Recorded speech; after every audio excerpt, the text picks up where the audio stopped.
23واں باب۔ فقیہوں اور فریسیوں کی تعلیم سے خبردار رہو۔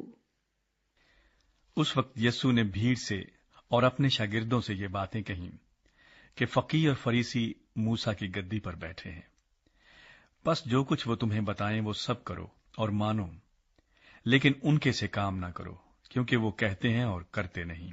وہ ایسے بھاری بوجھ جن کو اٹھانا مشکل ہے باندھ کر لوگوں کے کندھوں پر رکھتے ہیں، مگر آپ ان کو اپنی انگلی سے بھی ہلانا نہیں چاہتے۔ وہ اپنے سب کام لوگوں کو دکھانے کو کرتے ہیں، کیونکہ وہ اپنے تعویذ بڑے بناتے اور اپنی پوشاک کے کنارے چوڑے رکھتے ہیں، اور ضیافتوں میں صدر نشینی اور عبادت خانوں میں اعلیٰ درجے کی کرسیاں اور بازاروں میں سلام اور آدمیوں سے ربی کہلانا پسند کرتے ہیں۔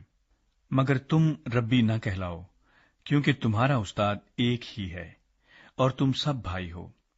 اور زمین پر کسی کو اپنا باپ نہ کہو، کیونکہ تمہارا باپ ایک ہی ہے جو آسمانی ہے۔ اور نہ تم ہادی کہلاؤ، کیونکہ تمہارا ہادی ایک ہی ہے، یعنی مسیح۔ لیکن جو تم میں بڑا ہے وہ تمہارا خادم بنے، اور جو کوئی اپنے آپ کو بڑا بنائے گا وہ چھوٹا کیا جائے گا، اور جو اپنے آپ کو چھوٹا بنائے گا وہ بڑا کیا جائے گا۔ یسوع مسیح فقیہوں اور فریسیوں کی ریاکاری کو ظاہر کرتا ہے۔ اے ریاکار فقیہو اور فریسیو، تم پر افسوس کہ آسمان کی بادشاہی لوگوں پر بند کرتے ہو، کیونکہ نہ تو آپ داخل ہوتے ہو اور نہ داخل ہونے والوں کو داخل ہونے دیتے ہو۔ اے ریاکار فقیہو اور فریسیو، تم پر افسوس کہ تم بیواؤں کے گھروں کو دبا بیٹھتے ہو اور دکھاوے کے لیے نماز کو طول دیتے ہو، تمہیں زیادہ سزا ہوگی۔ اے ریاکار فقیہو اور فریسیو، تم پر افسوس کہ ایک مرید کرنے کے لیے تری اور خشکی کا دورہ کرتے ہو، اور جب وہ مرید ہو چکتا ہے تو اسے اپنے سے دونا جہنم کا فرزند بنا دیتے ہو۔ اے اندھے راہ بتانے والو، تم پر افسوس جو کہتے ہو کہ اگر کوئی مقدس کی قسم کھائے تو کچھ بات نہیں، لیکن اگر مقدس کے سونے کی قسم کھائے تو اس کا پابند ہوگا۔ اے احمقو اور اندھو، سونا بڑا ہے یا مقدس جس نے سونے کو مقدس کیا؟ اور پھر کہتے ہو کہ اگر کوئی قربان گاہ کی قسم کھائے تو کچھ بات نہیں، لیکن جو نظر اس پر چڑھی ہو اگر اس کی قسم کھائے تو اس کا پابند ہوگا۔ اے اندھو، نظر بڑی ہے یا قربان گاہ جو نظر کو مقدس کرتی ہے؟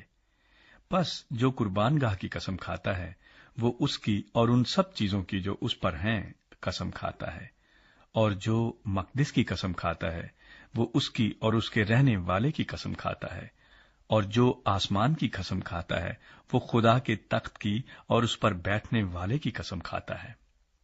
اے ریاکار فقیہو اور فریسیو، تم پر افسوس کہ پودینہ اور سونف اور زیرے پر تو دہ یکی دیتے ہو، پر تم نے شریعت کی زیادہ بھاری باتوں یعنی انصاف اور رحم اور ایمان کو چھوڑ دیا ہے۔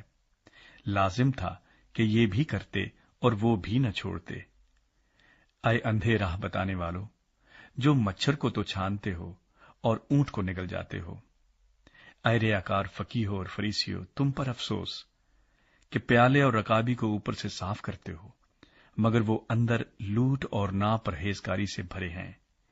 اے اندھے فریسی، پہلے پیالے اور رکابی کو اندر سے صاف کر تاکہ اوپر سے بھی صاف ہو جائیں۔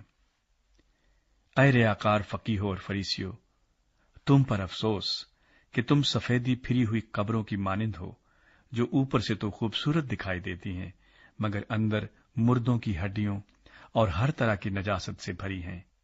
اسی طرح تم بھی ظاہر میں تو لوگوں کو راست باز دکھائی دیتے ہو، مگر باطن میں ریاکاری اور بے دینی سے بھرے ہو۔ فقیہوں اور فریسیوں کی سزا کی پیش گوئی۔ اے ریاکار فقیہو اور فریسیو، تم پر افسوس کہ نبیوں کی قبریں بناتے اور راست بازوں کے مقبرے آراستہ کرتے ہو، اور کہتے ہو کہ اگر ہم اپنے باپ دادا کے زمانے میں ہوتے تو نبیوں کے خون میں ان کے شریک نہ ہوتے۔ اس طرح تم اپنی نسبت گواہی دیتے ہو کہ تم نبیوں کے قاتلوں کے فرزند ہو، غرض اپنے باپ دادا کا پیمانہ بھر دو۔ اے سانپو،